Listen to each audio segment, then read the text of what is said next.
नमस्कार दोस्तों, कैसे हैं आप सभी। आशा करते हैं आप सभी लोग अच्छे होंगे, स्वस्थ होंगे, मस्त होंगे और अपनी तैयारी को भी अच्छे से कर रहे होंगे।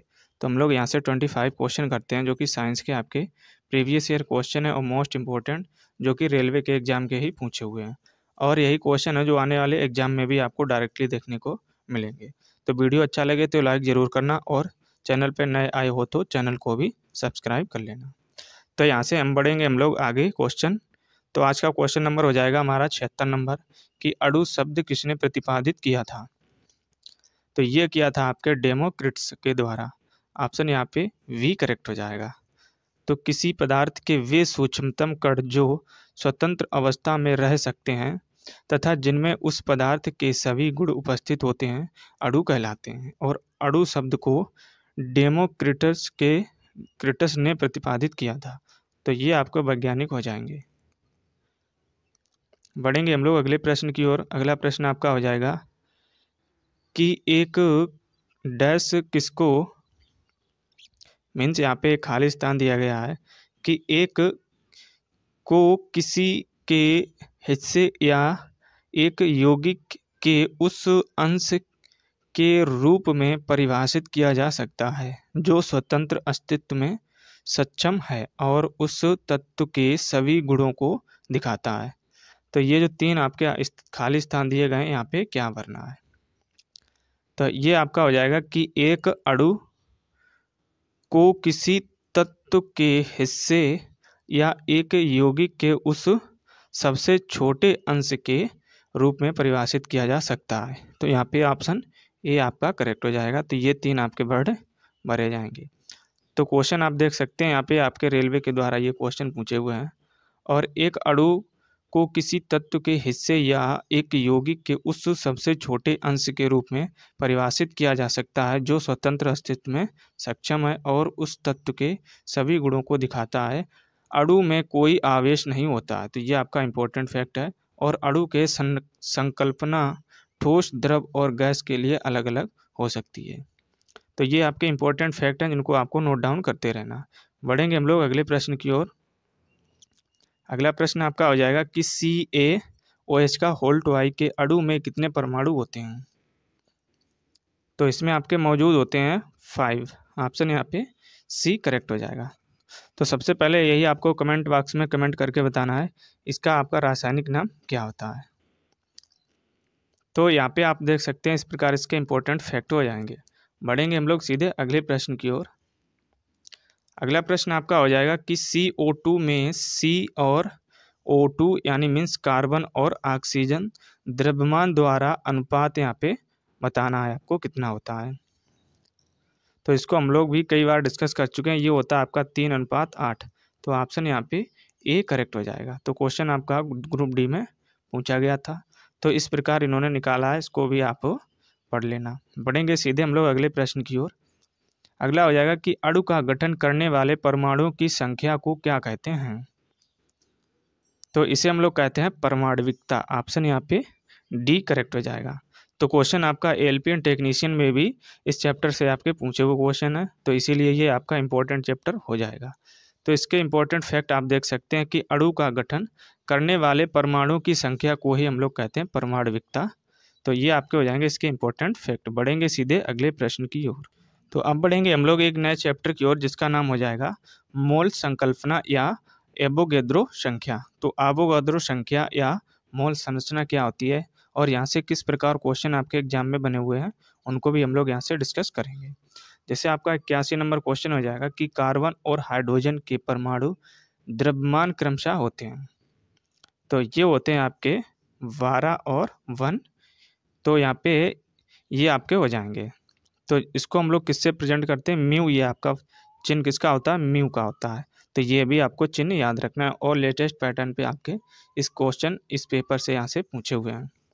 जैसे आपका इसके इंपॉर्टेंट फैक्ट हैं कि कार्बन और हाइड्रोजन परमाणु द्रव्यमान क्रमशः आपके हो जाएंगे 12 म्यू। और वहीं आपके किसी परमाणु के नाभिक में उपस्थित प्रोटॉनों और न्यूट्रॉनों की संख्या का योगफल उसकी द्रव्यमान संख्या कहलाती है। तो आपके ये हो जाएंगे इंपॉर्टेंट फैक्ट, इनको याद रखना है। बढ़ेंगे सीधे अगले प्रश्न की ओर। अगला प्रश्न हो जाएगा कि ऑक्सीजन के एक अणु का द्रव्यमान होता है। तो ये द्रव्यमान आपको नोट डाउन जरूर कर लेना। ये होता है आपका 5.3 इंटू 10⁻⁻23 ग्राम। तो ऑप्शन यहाँ पे डी करेक्ट हो जाएगा। तो क्वेश्चन आपका एल्पिन टेक्नीशियन में यहाँ से पूछा गया था। तो यहाँ से इस प्रकार देख सकते हैं कैसे इसको निकाला गया। अगला प्रश्न आपका हो जाएगा कि मैग्नीशियम के 144 ग्राम में कितने ग्राम परमाणु मौजूद होते हैं। तो ये मौजूद होते हैं आपके 6। ऑप्शन यहाँ पे वी करेक्ट हो जाएगा। तो ये आपका इम्पोर्टेंट क्वेश्चन है जो कहीं ना कहीं आप देख सकते हैं, इनको एग्जाम में आपके ये पूछे हुए ही हैं और आने वाले एग्जाम में भी यही क्वेश्चन आपके देखने को मिलेंगे। और फ्रेंड्स, इससे पहले हम लोग बायोलॉजी की क्लासें डिस्कस कर चुके हैं जो कि आपकी 79 क्लासें थी, जिनकी हम लोगों ने यहाँ पे चैनल पे प्लेलिस्ट बना दी है। तो आप उन क्लासों को भी आप एक एक करके दो दो करके उनको देख सकते हैं, तो आपकी काफ़ी हेल्पफुल रहेंगी। तो इसी प्रकार जो भी आए हुए क्वेश्चन थे हमने वहाँ भी डिस्कस किए थे और इम्पोर्टेंट क्वेश्चन थे वो। अगला प्रश्न आपका हो जाएगा कि 273 केल्विन पर 1 DM³ क्षमता के एक पात्र में दी गई क्लोरीन की कौन सी मात्रा न्यूनतम दाब डालेगी। तो कौन सी मात्रा होगी जो न्यूनतम दाब डालेगी, ये हो जाएगी आपकी 0.0355 ग्राम। तो ऑप्शन यहाँ पे सी करेक्ट हो जाएगा। तो इस प्रकार भी आपके न्यूमेरिकल टाइप के भी क्वेश्चन पूछ सकता है एग्जामिनर, तो इसीलिए आपको ये सारे क्वेश्चन आपको करके जाना है। अगला प्रश्न हो जाएगा कि ऑक्सीजन का ग्राम आणविक द्रव्यमान ये होता है 32 ग्राम है और ऑक्सीजन का घनत्व ये होता है 1.429 ग्राम प्रति, यहाँ पे देख सकते हैं ये होता है घनत्व। और ऑक्सीजन का ग्राम आणविक आयतन क्या होगा। तो ये आयतन हो जाएगा आपका 22.4 लीटर।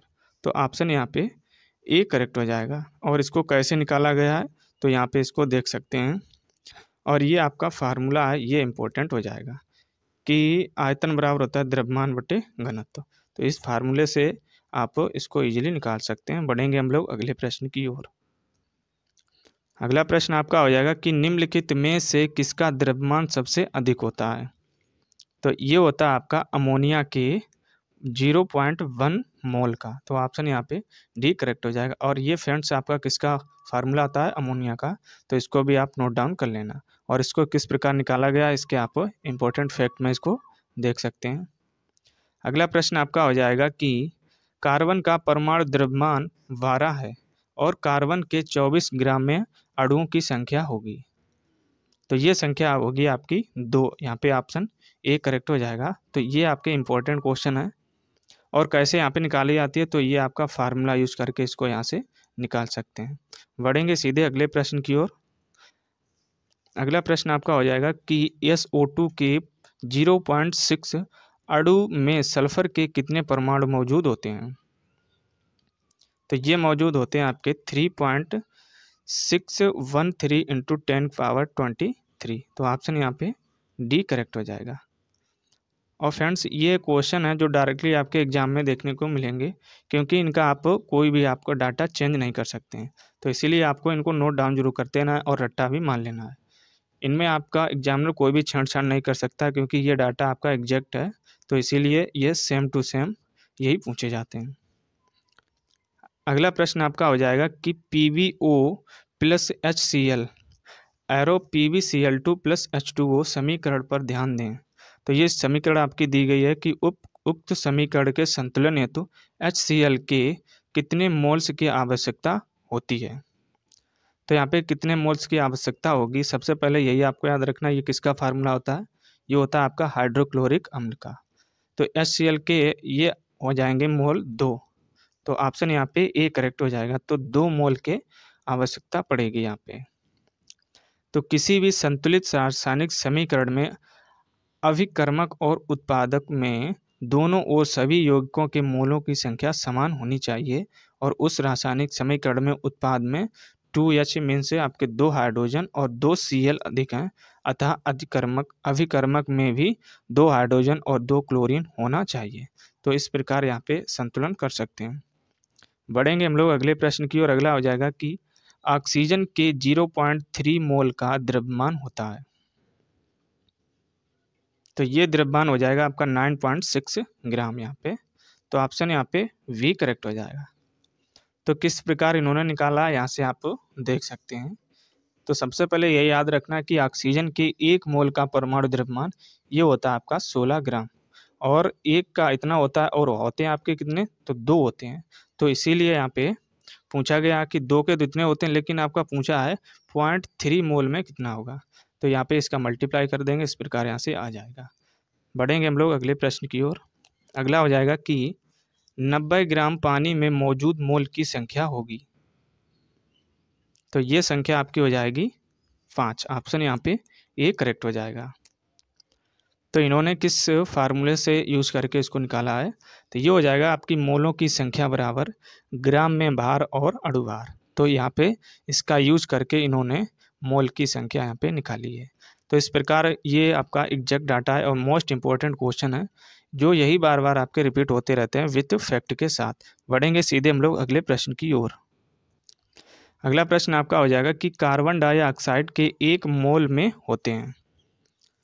तो ये होते हैं आपके कार्बन डाइऑक्साइड के 6.022 इंटू 10⁻23 अणु। तो ऑप्शन यहाँ पे सी करेक्ट हो जाएगा। तो किसी भी पदार्थ के 1 मोल को उस पदार्थ के मात्रा के रूप में परिभाषित किया जाता है जिसमें एवोगाद्रो संख्या की बराबर अणु अथवा कण होते हैं, और कार्बन डाइऑक्साइड के 1 मोल में 0.022 इंटू 10⁻23 अणु होते हैं। तो इनको भी आपको नोट डाउन कर लेना है। अगला प्रश्न आपका हो जाएगा कि 16 ग्राम ऑक्सीजन में ऑक्सीजन के कितने परमाणु होते हैं। तो इनकी संख्या होती है आपकी, अभी हम लोग ऊपर डिस्कस किए थे, ये होती है आपकी 6.022 इंटू 10⁻23। तो ये होती है आपकी परमाणुओं की संख्या। तो फ्रेंड्स इसीलिए ये आपके इंपॉर्टेंट क्वेश्चन है, जो डायरेक्टली हूबहू और विद ये आपके ऑप्शन यही आपके रिपीट होते रहते हैं, क्योंकि इनमें आपका कोई भी डाटा चेंज होने को नहीं होता है। अगला प्रश्न आपका हो जाएगा कि यह देखते हुए कि ऑक्सीजन के 1 मोल परमाणु का वजन 16 ग्राम है, ओजोन का अणु भार क्या होगा। तो अभी हम लोग ऊपर डिस्कस किए थे कि एक का तो होता है आपका ये हो जाएगा, तो यहाँ पे पूछा गया ओजोन का, तो ओजोन का फार्मूला होता है आपका O3। तो यहाँ पे कितने होते हैं, तो O यहाँ पे कितनी मात्रा है, 3 है। तो इस प्रकार आपके कितने हो जाएंगे, 16 48। तो ऑप्शन यहाँ पे वी करेक्ट हो जाएगा। तो ओजोन का आपको फार्मूला है, तो उसको भी आप नोट डाउन कर लेना। तो इसी प्रकार यहाँ से देख सकते हैं इन्होंने कैसे निकाला था। और फ्रेंड्स ये आपके मोस्ट इंपॉर्टेंट क्वेश्चन है, क्योंकि ये न्यूमेरिकल टाइप के क्वेश्चन है, तो हमने ये नहीं सोचा है कि ये इनको आप हम लोग स्किप कर दें, लेकिन यहाँ से आपके क्वेश्चन बनते हैं। तो किस प्रकार क्वेश्चन बनते हैं, हमारा यही दायित्व होता है कि आपको उन क्वेश्चनों से रूबरू कराएं कि जो आपके एग्जाम में आते हैं। तो इसीलिए हम लोगों ने एक भी आपका क्वेश्चन स्किप नहीं किया है, चाहे आपका न्यूमेरिकल हो या थ्योरेटिकल क्वेश्चन हो, एक ही एक और बारी बारी से हम लोग डिस्कस करते हैं। तो इसीलिए आपको वीडियो को लाइक ज़रूर करना है, और प्यारा सा एक कमेंट भी आपको करना है कि आपको वीडियो कैसी लगती है और कंटेंट कैसा लगता है। अगला प्रश्न हो जाएगा कि रसायन शास्त्र में कण, जैसे हम लोग कहते हैं, मोल शब्द का परिचय किसने कराया था। तो सबसे पहले मोल या कण शब्द का परिचय मीन्स यह किसने दिया था, इसका नाम, तो ये वैज्ञानिक थे आपके विल्हेम ओस्टवाल्ड। तो इन्होंने ही मोल या कण शब्द का नाम दिया था। तो ऑप्शन यहाँ पे सी करेक्ट हो जाएगा। तो फ्रेडरिक विल्हेम ओस्टवाल्ड, इन्होंने 1853 से लेकर 1932 तक ये एक जर्मन वैज्ञानिक थे। उन्हें रसायन या रासायनिक संतुलन और प्रतिक्रिया वेद पर उनके काम के लिए 1909 में रसायन विज्ञान का नोबेल पुरस्कार मिला था, और 1896 में ही इन्हीं के द्वारा रसायन शास्त्र में मोल शब्द के बारे में बताया गया था। और मोल एक लैटिन शब्द है जिसका अर्थ होता है ढेर होता है। तो ये आपका अर्थ ढेर होता है, इसको याद रखना है। सन 1967 में मोल को इकाई के रूप में स्वीकृत कर दिया गया, और मोलर द्रव्यमान का उपयोग किसी पदार्थ के ग्राम को मोल्स में बदलने के लिए किया जाता है, और ज़्यादातर रसायन विज्ञान में इसका यूज भी किया जाता है। तो ये फैक्ट है इसके इंपॉर्टेंट, इसको नोट डाउन जरूर करते रहना। अगले प्रश्न को देखते हैं हम लोग कि रसायनज्ञ के लिए गणना की इकाई क्या है। तो ये होती है आपकी मोल, जिन्होंने किसने दिया था ये आपको अभी कमेंट बॉक्स में बताना है। अभी हम लोग ऊपर डिस्कस किए थे। तो इसके फैक्ट आप देख सकते हैं कि 1 मोल बराबर, ये आपको जरूर नोट डाउन कर लेना है। ये आपका डायरेक्टली एग्जाम में पूछ लिया जाता है, इसीलिए आपका ये इंपॉर्टेंट हो जाएगा कि 1 मोल कितने परमाणुओं के बराबर होता है। तो इस प्रकार आपका क्वेश्चन पूछ लिया जाता है। बढ़ेंगे हम लोग अगले प्रश्न की ओर। अगला है कि एल्यूमिनियम का परमाणु द्रव्यमान 27 है और एल्यूमिनियम के 54 ग्राम में मौजूद अणुओं की संख्या होगी। तो ये संख्या हो जाएगी आपकी 2। तो इस 27 का हम लोग 54 में भाग देंगे तो आपका कितनी बार जाएगा? 2 बार जाएगा। तो इस प्रकार ऑप्शन ए करेक्ट हो जाएगा। तो इसका आप यहाँ से सलूशन देख सकते हैं इन्होंने किस प्रकार और किस फार्मूले का यूज करके इन्होंने निकाला है।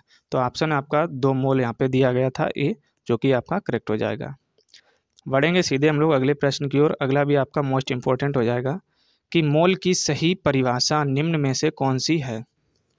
तो सही परिभाषा कौन सी हो जाएगी?